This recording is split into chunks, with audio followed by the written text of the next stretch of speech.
Blake, it sounds to me that everything just keeps falling into place for this journey. Like, do you think there was a reason for this? Like, were you, I don't know, people talk about visualizations and things of that nature. Is that something you were practicing, or how does all this happen? It seems like everything just has a place in your life for this journey.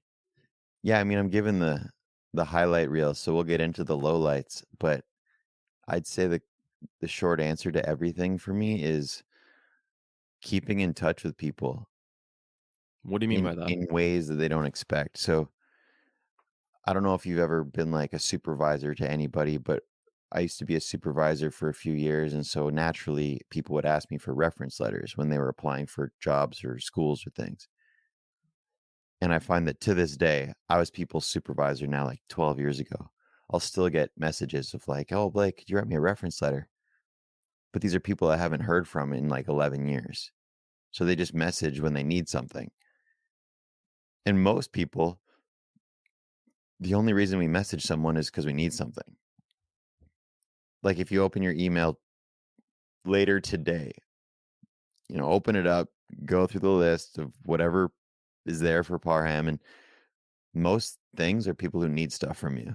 It's like, "Oh, do you have an answer on this?" Or, "Hey, could you confirm the time for this?" Or, "Do you wanna come to" like, it's pretty much just people who need stuff. And that's basically what people have come to expect with all kinds of messages. Whereas what if you were to what if you were to keep in touch with people simply to keep in touch with people? Like, for example, now that you and I are reconnected and we've talked about SFU for a moment, and we'll talk about a bunch of other things in this conversation, I could literally send you a meme of Simon Fraser himself. Like, I could go on Google, just type Simon Fraser, bring up an image. I don't even know what Simon Fraser looks like. I I was could literally thinking just that. right. I could like send you an email with that image or a DM on Instagram with that image. You'll be like, "What?" And then I'll be like, "Simon Fraser, who knew? Like, this is Simon." Then we've sort of got this kinda playful dynamic. I've never sent a picture of Simon Fraser to anyone else ever. So then you and I, we've kinda got this thing where it's based on this interview, it's based on rapport, and in 5 years, I could send you another one, like, "Barham, Simon Fraser again." And what it does is it just sort of it collapses time instead of you need to reconnect and like, "Oh, how are you? And what's going on? And what have you been up to?" And ba ba ba ba ba. It's like we just go right back to this moment. And so all the things I'll be sharing today and that I already have about like business and how to start and where these all come from, the first probably 30 speeches I ever got paid to deliver were from like 6 people who just Wow. they kind of connected me to certain other people. And this one strategy that I did when I started my speaking business, this strategy has kind of become the thing that I do in all the things that I do. Welcome back to the Personal Process Podcast. Today, we are delighted to have Blake Fly here. Blake is a motivational speaker who has spoken at thousands of universities and high schools. He is an author. He is a very charismatic individual who brings his creativity from the music space to storytelling to inspire students to take the most action in their life. And he's done a lot more as well. So I think with that introduction, Blake, is there anything that I missed or anything that you'd like to add on to that? Oh my gosh, there's plenty that I know will cover all of it, but I guess the main additional thing is I love being a husband, I love being a dad, and I love building things that somehow turn into a career. So I can't wait to just drop in. That's awesome. So, speaking on that fact of building things that turn into career, can you tell me how this journey started on you becoming a motivational speaker, going to university from the East to the West Coast? I'm really interested in that. When I was in high school, there would be speakers who would come, I don't know, maybe 1 or 2 times a year, and everybody would go to the gym, fill up the gymnasium, sit there on the bleachers and on the floor, and someone would get up at the front, get on a microphone, and talk for like an hour. And most students on those days, when they heard a speaker was coming, they would skip school. Like, okay, I'm out. I'm getting out of here. I don't want to go see the speaker. Whereas I loved when speakers would come because I just thought they were either funny or inspiring or moving. I never saw a speaker and didn't have some kind of positive experience or an extremely positive experience. So I just paid attention to that. And then in university, again, I would go to these events and these speakers would show up. I'm like, these people keep showing up and they're telling stories or they're being funny or inspiring. And then I found out that some of these people, they did it as a volunteer. And then some of these people, that was their career. And I went, well, that's interesting because I didn't even know that was a career. That's pretty cool to know. And then I literally just, in a polite way, stalked as many of those speakers as possible. And I would email them or I would like write them a card and send it to their office and just say, hey, this is something that I think I might want to learn more about. I'd love to just like hop on a phone call with you and learn a little bit about your world. If you're open to that, let's do that. And some people just wouldn't reply. Some would say, hey, I'm pretty busy. Thanks anyway. And then some would be like, yo, let's do that. Let's get on a call or let's meet up. And some of those people who I had those conversations with now, probably 13, 14 years ago, they're still some of my dearest mentors and now friends today. And then two other events that really stood out in my mind was I was chosen to be the valedictorian in my high school. So I had to give a speech, a long one, like a 30-minute speech, which I had never done before. And I loved preparing it. I loved delivering it. And I loved being mindful of what was the 4-year high school experience like for myself and for others. How can I make this meaningful and universal, but also still specific when I tell these stories? And I just loved having to compile 4 years of life and make it into a thing that people wouldn't think sucked when they listened to it. So that was one piece. Then the other thing is I always liked to be like in drama class or be in bands when I was in school. And then I was also doing that in university. And one of the jobs I had was as a residence advisor in the residence buildings. And we had to deliver floor meetings once a week where you needed to get up in front of 20, 30 students you lived with and just tell them what was going on that week. Most residence advisors hated their floor meetings and leading them. I loved leading floor meetings. I Hmm. would add music. I would just like goof around with it. One time I brought in like dry ice for like a smoke machine effect. Then I got in trouble because I realized that was like highly dangerous. But the compilation of all those things, seeing speakers, as well as giving some speeches, being on stages and being comfortable with that, and also being drawn to certain activities that others hated, I kind of wove it all together. And yeah, I've been doing full-time speaking and entrepreneurship for about 11, 12 years now. And it's pretty exciting. Like I speak now. I also coach other speakers. And my business these days is, I guess, if the pie chart was right in front of us, maybe a third is going around giving speeches in person or virtually. Another third is coaching people on building their own business or growing their own business as a speaker, coach, entrepreneur. Then the final third is just leading group programs for people to basically hold them accountable and help make their working for themselves experience be more in community rather than isolation.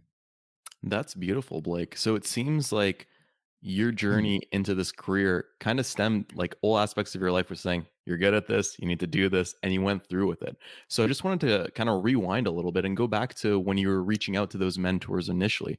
What Yeah. was like the was there any secret sauces if you had to give like 2 or 3 little tidbits that you got from those mentors at those times when you were first starting that you were just like, "Man, that was so important for me, and I wonder what would have happened if I even didn't get that." I asked questions that apparently they said they hadn't typically been asked before. What were those questions?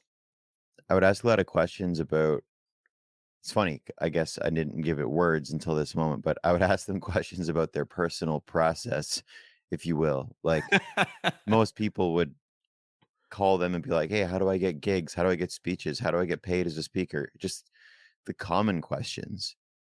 Like, let's use a different example. Let's say it's a mechanic and I want to be a mechanic. Most people will be like, how did you become a mechanic? How do you like be a good mechanic? Da, da, da, da. Whereas I would ask questions like, who inspired you as a kid? Or what's like your favorite thing to work on as a mechanic? Or what's your least favorite part of this career? And so with these speakers who I would have these conversations with, I was asking them things like, how do you feel when you're traveling and you're away from loved ones? I would ask them things like, Hmm. um, who are the people you spend the most time with when you're not like in work mode? I I've always been a relationship guy, and I was always curious, like, who were these people's people? Did they have a Hmm. family? Were they single?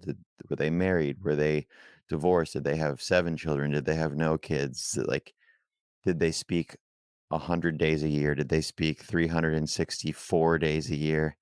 I was so intrigued by life design. I didn't call it that back then, but I would ask questions just around, are you super successful as a speaker, but you are never home?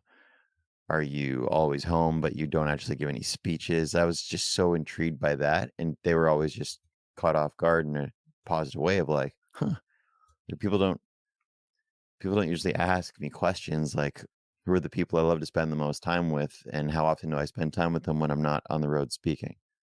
For sure. And Blake, why was that important for you? Was this just for you to double check if this is the life that you wanted to go down with, or was there something deeper than that? I've always tried to find people who have a picture that I want to emulate. So, like, for example, let's say it's working out. I'm not a big fitness guy, but if I were to want to go hardcore with fitness, I'm like, okay, Dwayne the Rock Johnson, I'll do what he does. And then when I really dig into it, I'm like, hmm. He gets up at like 3. He travels the whole globe. He like has a team of people who basically build him like a massive gym everywhere he goes around the world.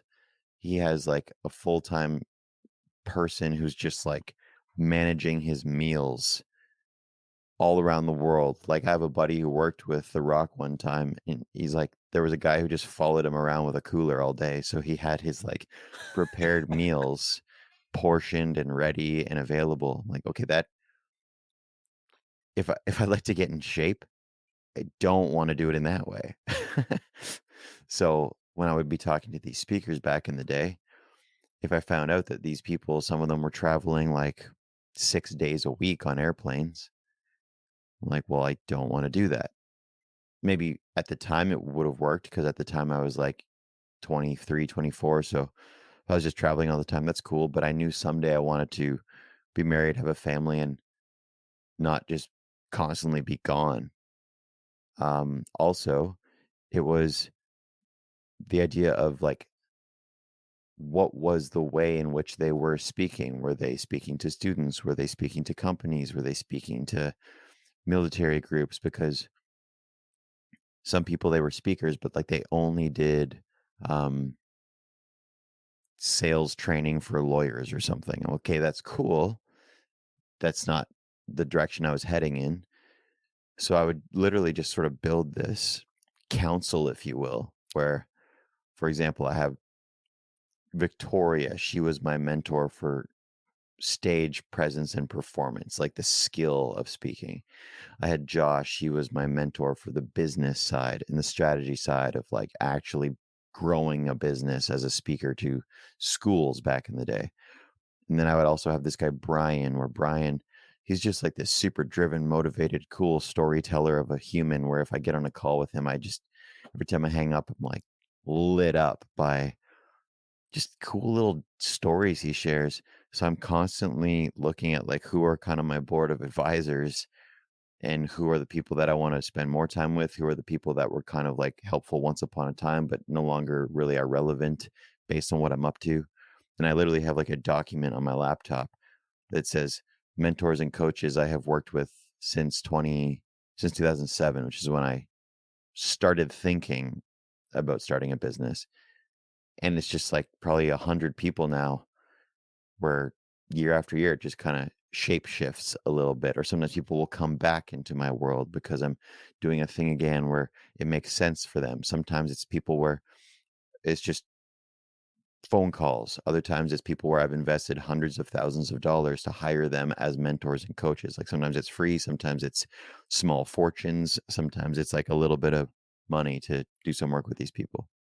That's huge. So it seems that this kind of background process, starting to see that life setup is to see if it fits in together. And you really wrap your life around in systems, which I really enjoy. We just finished a conversation on how systems are like the most important thing that you Right, like need. motivation breaks, systems don't, says Parham. Exactly. I heard the episode. So good.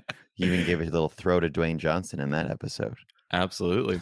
And it's such a pivotal thing. But I want to kind of take it to a more technical approach because Blake, you're a very successful speaker right now, east to west coast, speaking for multiple audiences and doing things that you actually love doing, integrating your own personal flavor into it. I'm wondering, let's take it back to the first speaking event. How did you get it? And how are you feeling, man? Like what was going on in your mind? I got it from an ex-girlfriend, Oh, ex-girlfriend story already. I love it. and it literally was as simple as this. A girl that I dated who we, like, remained friends and stuff, she, years later, got a job at another college, and she's like, "Hey, they need me to, like, run an event, and they want someone to teach public speaking. Do you wanna come and teach public speaking? I have a budget." It's like, this I've never been asked this question, like, I don't know what that even means, to go give a speech somewhere, to give a quote. So at the time, I was working at a university, and I literally, like, ran down the hall to my colleague, I'm like, what do I charge?" Like, I have no idea. They have a budget. She's, like, asking me to send, like, a proposal, and she's like, "Well, you have to charge something. You can't be free." Like, "Okay, well, what do I charge?" She's like, "Just say 250 bucks." 250 bucks? But, like, "But I would do this for free." She's like, "Yeah, but you don't. You shouldn't. Like, don't, because especially if you wanna get this, as a business someday, like, you can't do it for free."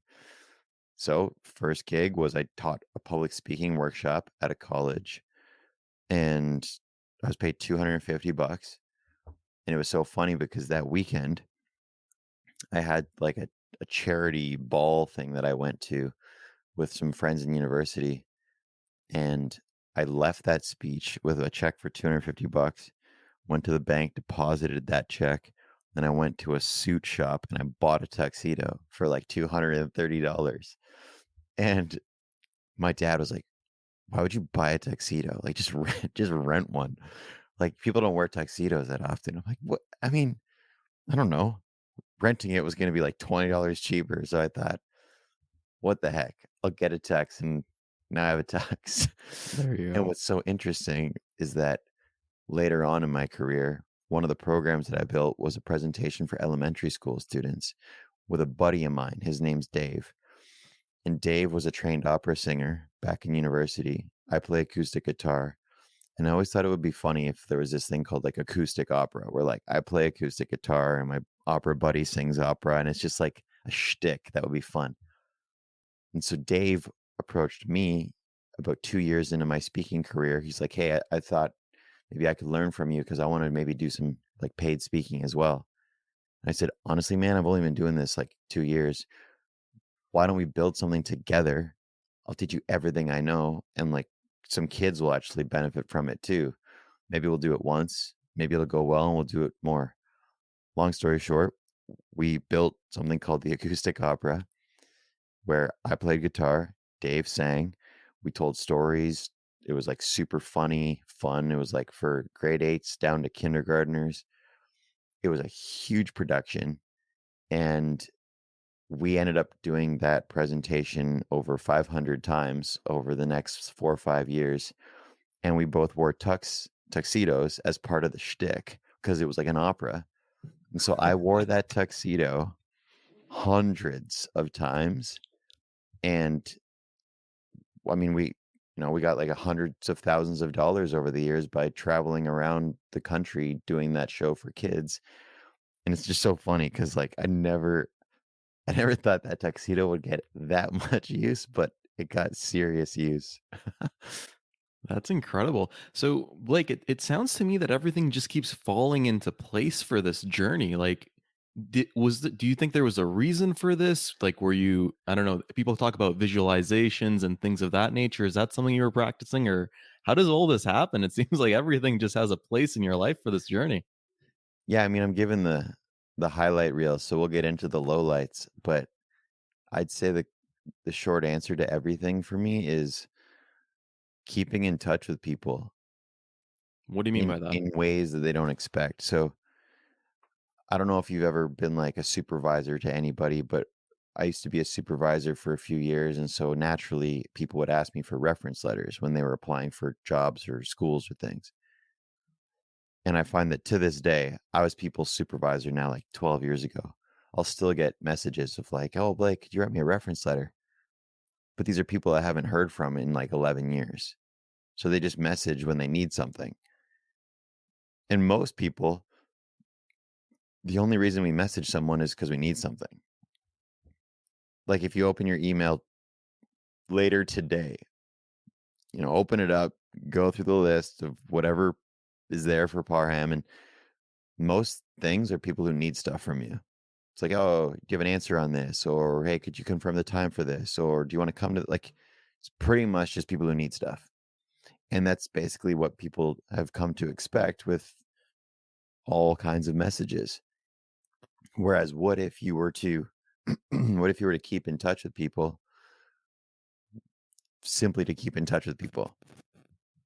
Like, for example, now that you and I are reconnected and we've talked about SFU for a moment, and we'll talk about a bunch of other things in this conversation, I could literally send you a meme of Simon Fraser himself. Like, I could go on Google, just type Simon Fraser, bring up an image. I don't even know what Simon Fraser looks like. I I was could literally thinking just that. right. I could like send you an email with that image or a DM on Instagram with that image. You'll be like, "What?" And then I'll be like, "Simon Fraser, who knew? Like, this is Simon." Then we've sort of got this kinda playful dynamic. I've never sent a picture of Simon Fraser to anyone else ever. So then you and I, we've kinda got this thing where it's based on this interview, it's based on rapport, and in 5 years, I could send you another one, like, "Barham, Simon Fraser again." And what it does is it just sort of it collapses time instead of you need to reconnect and like, "Oh, how are you? And what's going on? And what have you been up to?" And ba ba ba ba ba. It's like we just go right back to this moment. And so all the things I'll be sharing today and that I already have about like business and how to start and where these all come from, the first probably 30 speeches I ever got paid to deliver were from like 6 people who just Wow. they kind of connected me to certain other people. And this one strategy that I did when I started my speaking business, this strategy has kind of become the thing that I do in all the things that I do. And so when I finished my job working at a university and decided I will become a speaker, that'll be my business. Oh my gosh, here we go. What I did is, excuse me, I've got my jazz voice today with a little bit of a rasp. I emailed everybody who I saw annually at the professional conference because I was a residence manager. And so once a year, there was this residence manager conference for people from all the other universities and colleges in Ontario, where I live. At that conference, we'd go to sessions, we'd go out for like meals and drinks, and you just meet people at the conference. I went to that conference 3 or 4 times because I had that job for 3 years. And at each of those conferences, I'd built some connections, some friendships. So when I finished my job and I knew I was going to start the speaking business, most people would do this. "Parham, what's up? I'm starting a business. Like, do you know anyone who can like book me?" It's just they go straight for the need, for the ask, for the short term, like, "Hey, Parham, like, who do you know?" Whereas what I did is, and this is partly because I was scared of selling. Hmm. This is partly because I'm a long term thinker. So I emailed everybody who I saw at the annual conference, which maybe was like 30 people from different universities. And I simply said this, and it was individual emails per person. I took like, I don't know, 6 total hours in a week and just sent these all Right. out. So it would read something like this. It was like, "Parham, what's going on? It's Blake. You and I typically cross paths at the annual conference. I know it's coming up soon. Here's something that I really appreciated last year at the conference with you. You and I, we both saw that speaker talk about branding. And I remember you and I talked about that one idea which we could apply to staff meetings. And I've actually used that in my staff meetings this year. It was really helpful. But beyond that, I've just enjoyed conversations with you over the years at the conference. And I remember you went to SFU back in the day and you've got this podcast. So, how's the podcast? Here's a picture of Simon Fraser. That I didn't actually send, but I'm just saying that in this moment. But then what I did is I said, the reason why I wanted to email you right now is because I won't be coming to the annual conference anymore. I'm wrapping up my time in this career and I'm going on to a totally new adventure. What's up in your world? Talk to you soon, Blake. So it was me closing the loop. Like I wanted to sort of complete that chapter with the relationships in my life. And naturally, basically every reply sounded something like this. What are you doing next? Okay. And so then I literally, because they asked, told them what I was doing next, which was I'm actually beginning a career as a professional speaker. And my first focus is mainly going to be on helping students transition into college and university. So I'll be talking to new students on campuses and I'll be talking to high school students who are graduating. And 4 or 5 people responded just like, come come talk to our students in a few months, because I sent those emails in May, and August, September was really like the busy season in that line of work. Um, but again, moral of this story is at each stage of life, who were your people? And before you go to the next stage, how can you thoughtfully complete that time with those people?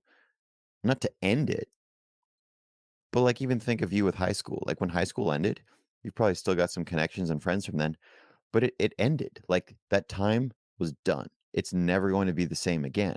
So how can we at each transition point in our life put a little conclusion page on it as we then open up the next intro to the next phase? Like I even did that with my wife Emily, where when we got married, I wanted to like complete our engagement, and before we got engaged, I wanted to complete our dating years. And not everybody thinks this way. I'm kind of a weirdo with this stuff, but what it does is it then gives you moments and milestones to go back to thoughtfully to stay connected to people.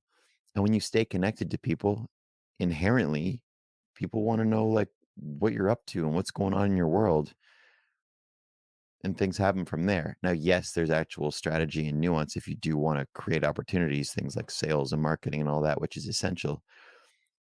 But it's really easy to keep up with people in ways that aren't just, hey, I need something from you.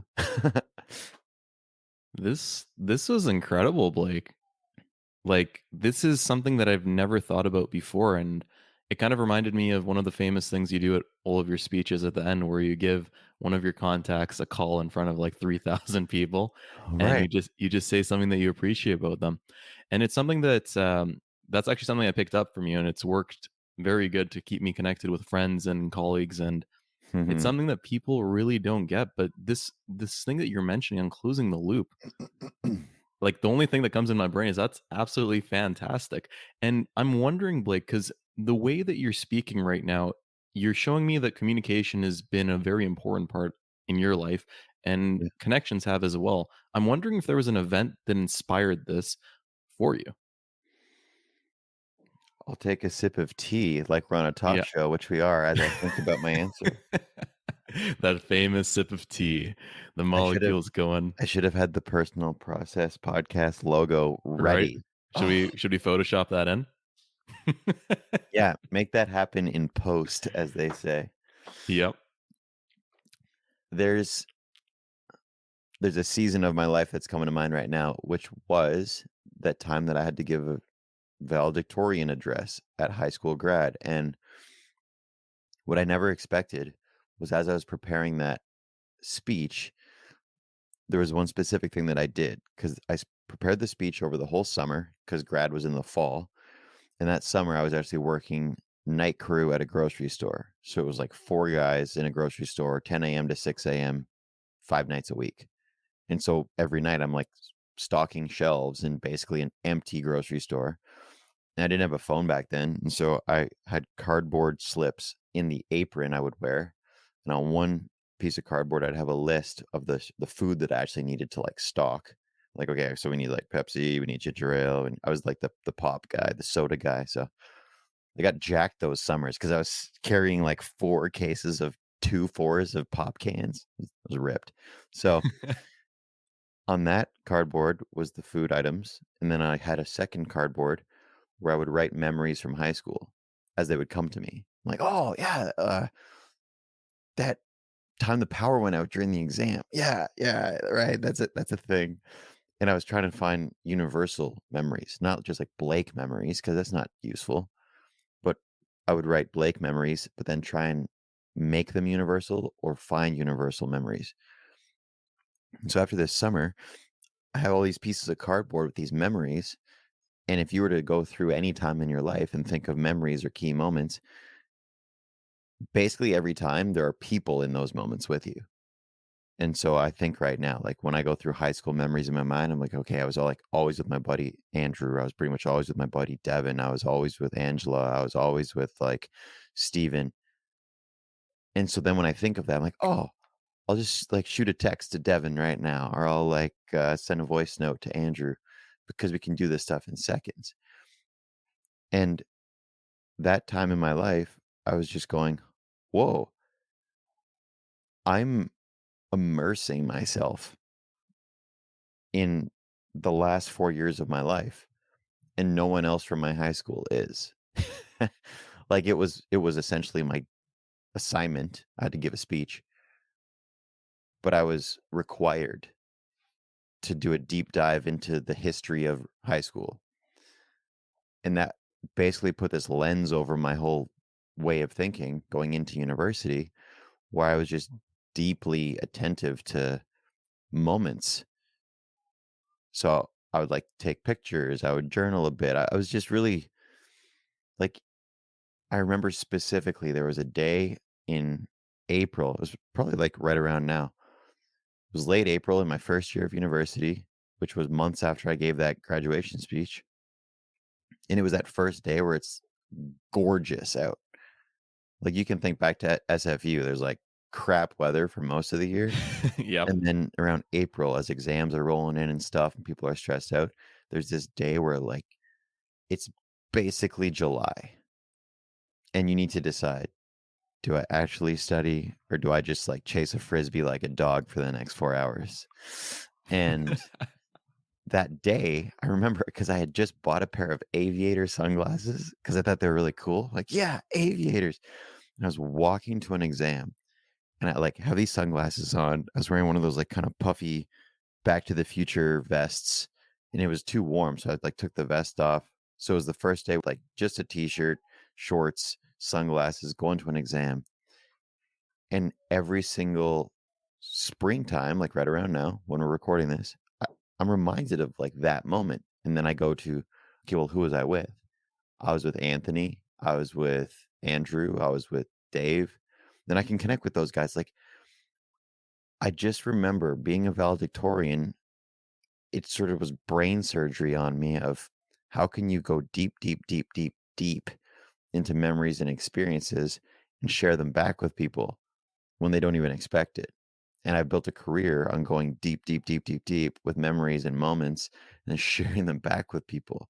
Even you, when you saw me speak, whenever that would have been. I mean, this main story that I tell every time I speak to university students is just my first night in university when I walked around with a guitar and wanted to meet people and didn't know how. So I just like carried a guitar and then I met some people. That was literally like a 7 minute experience in my life. That 7 minute experience I've told thousands of times and I've built a career on these moments. So I now feel like my wagon's going slightly off track to your question, but basically having to write a speech all about the moments of high school, it sort of shaped my future of like being a detective for moments, reflection, and cool ways to remind people of them when they least expect it. Absolutely. And I think you were mentioning this earlier, but by doing this, you're kind of like a brain surgeon in terms of going into that deep part of the brain for someone else while you're sharing this moment and bringing back those feelings and emotions. And in a world where everyone's stressed and, lonely now with the whole, stay at home and everything, that's such a powerful thing to do. And I think again, just incredible, amazing. Thank you for sharing that. So, Blake, just because I know you're busy on time, I'm going to shift gears a little bit. And I just want to talk about some of the challenges that you Yeah. had on your journey as a public speaker. We alluded to this earlier, but I want you to kind of go into that and share what it's like because you're successful now, but I can only imagine there's been some hardships along the way. I had a mentor of mine who basically said this about being a professional speaker. He said, being a professional speaker promotes my worst business habits. Why is that? That's what I said. I'm like, why is that? And for people that don't know much about the speaking industry, here's a version of it. So some people they do like 2 or 3 speeches, and that's it. And they do that forever. Meaning they'll do that 1, 2, or 3 different speeches hundreds of times in their career. It's like a Broadway play. Like you take Phantom of the Opera. I mean, Phantom of the Opera, they don't really change it. They just move locations. So my mentor was saying that for him, it promoted his worst business habits because once you work on your speech, you do it a few hundred times, you can basically do it in your sleep. You get paid for it, you get repeat bookings and opportunities. So to be honest, you could do nothing and still get booked. As in, all you do is you go give a speech, you rock it, and then people are like, "Whoa, that was awesome. Can you come speak at like our event?"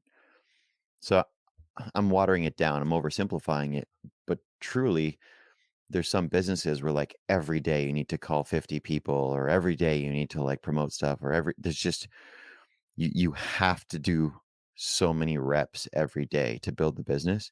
Whereas when you speak to 5,000 people and you're amazing at it, there's opportunities inside that group.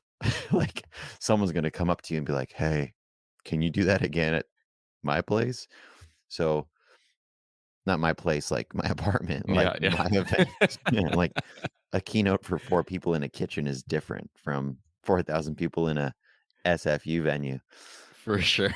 So I say that story because a challenge for me has been to not rely on just kind of that Automatic. automation. It's like Yeah. give a speech, get a speech, give a speech, get a speech, instead of, well, what if I just gave no speeches?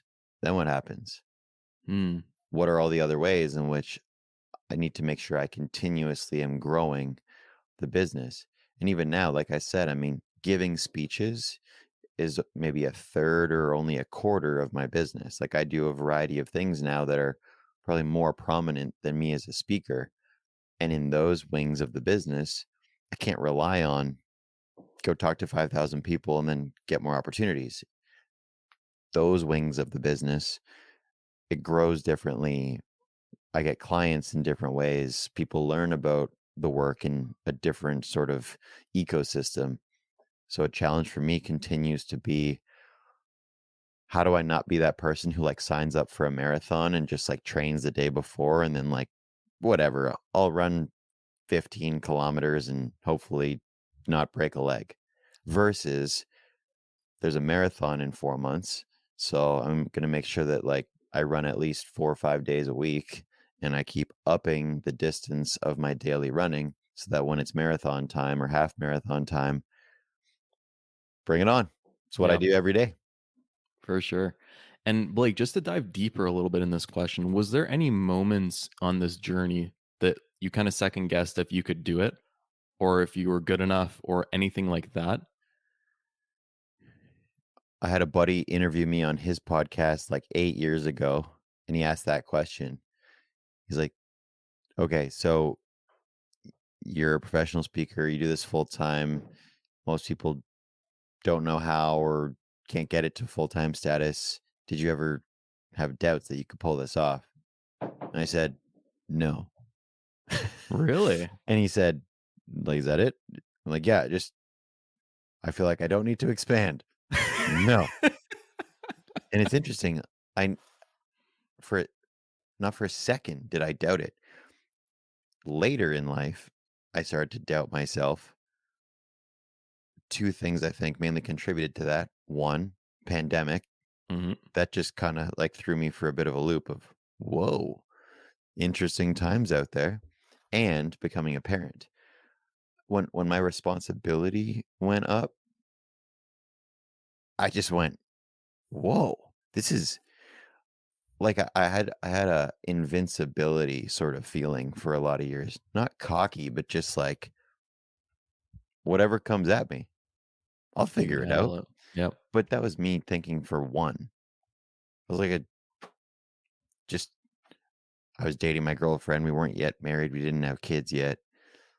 Whereas when the responsibility started to increase to people beyond Blake, who I was accountable to, then I was going, "Oh, oh," I'd get heady at times instead of just drop into my gut and be intuitive around, "I got this. I'm connected. I know people. I have the skills." Like, that's basically what got me through the first 8 to 10 years of business was just, I know I have skills and relationships and drive. The rest is mechanics, and I can, like, go to courses, conferences, and read books and get coaches for that stuff. For sure. And once this happened later in your life where you're like, okay, responsibilities are going up, I have a family, I have to think about more people than just myself. How did you kind of deal with that and go back into that gut feeling to keep going with your business? Or was this a different approach that you took from that point? I would say it's real time for me right now, like, I'm exactly there because at the time of this recording, we have a little dude who's just over 1, we have a baby who will be born in, like, 2 weeks, and so it's, like, right it's go time, and so what I find is most helpful is back in the day, if there was moments of doubt, I would just, you know, shift. I'd, like, give my What do you head a mean by shake, and shift? I'd, like, give my head a shake, put on a song, and, "Okay, cool, back at it." Like, again, it was just I was accountable to Blake and really no one else.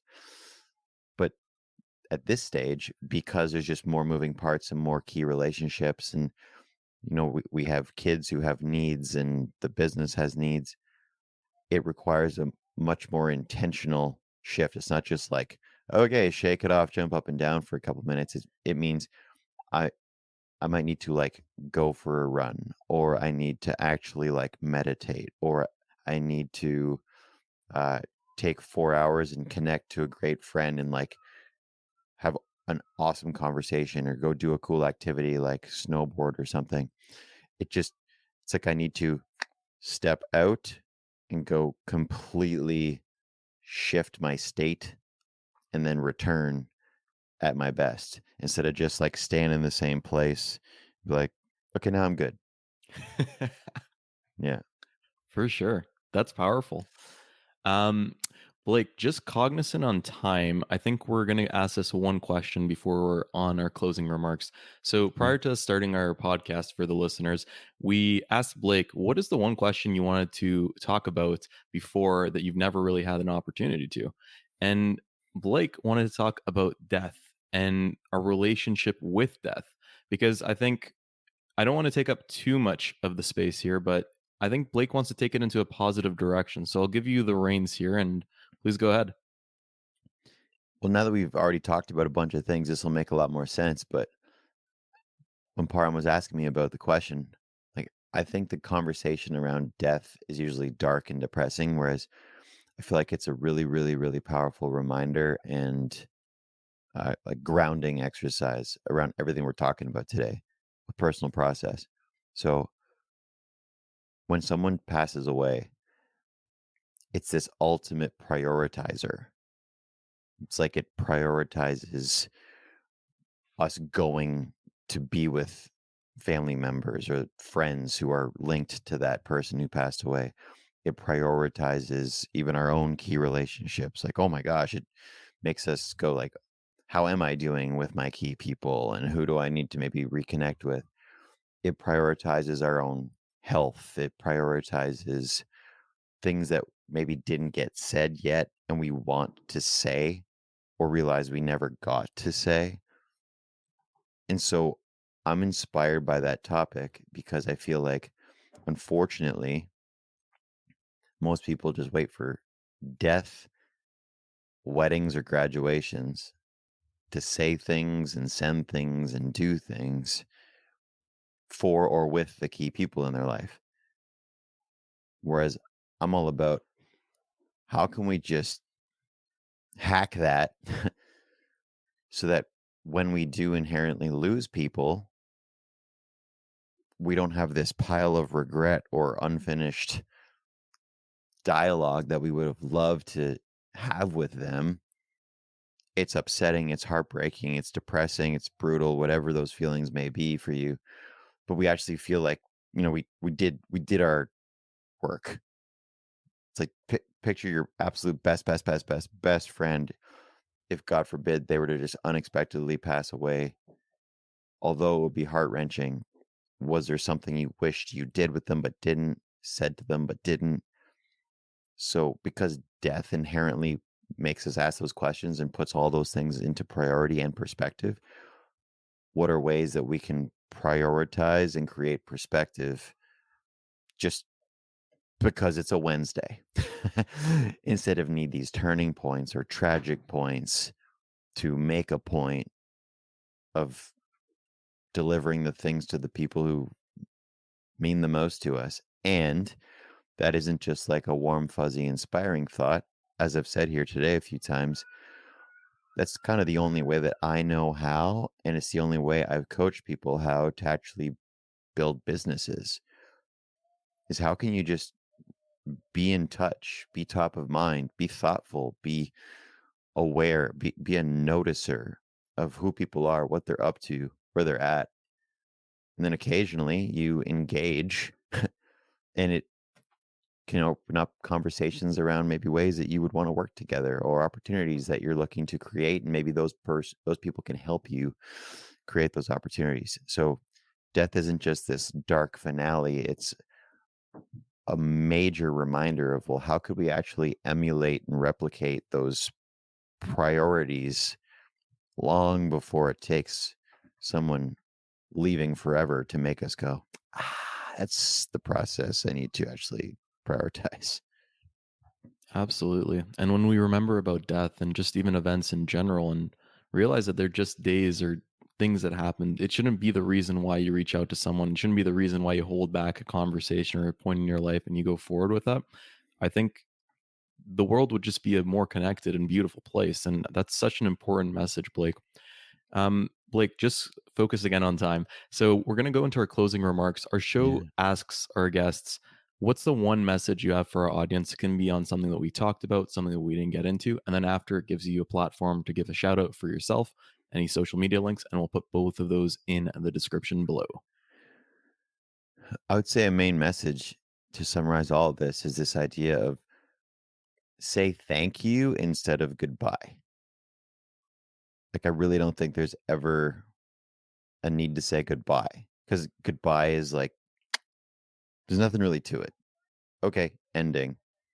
Whereas a thank you can also serve as a goodbye, a farewell, a finale, though it opens up an opportunity to maybe say something, send something, or share something that people would never otherwise know, because everybody wants to know that they had some small, medium, or large impact in the world, but we usually don't hear about it. Like, you've probably talked about me to some of your buddies from SFU while I wasn't there. So I never know what got said. I'm sure there are people who talk about you and about your awesome podcast to someone they know, but they might not tell you. Whereas if we create this lifelong practice of oh, I'm coming up on a conclusion to this job or living in this place or being on these travels. I want to like thank these people before this ends. You can always go back to that message of thanks and pick up right where you left off. So say thank you instead of goodbye. That's my take. That's beautiful, Blake. And where can people find you on social media? Where can people contact you for speaking arrangements or coaching? Couple places. Blake Fly on Instagram. I hang out there some of the time, so you can find me there. Send me a message. Also, blakefly.com. That shows my speaking services mainly to like student groups and education groups. And then for working with me privately or in my group coaching experiences for entrepreneurs, mainly it's just Instagram and Facebook. I'm just constantly on Facebook. I'm doing 1,000 days in a row of Facebook Lives, and today's day 844, I think. Wow. So I'm hanging out there a lot. But yeah, just sort of keep up with me there. I do different things at different times. And really, it's just the website, Facebook, Instagram. I'm Blake Fly. So find me there. Perfect.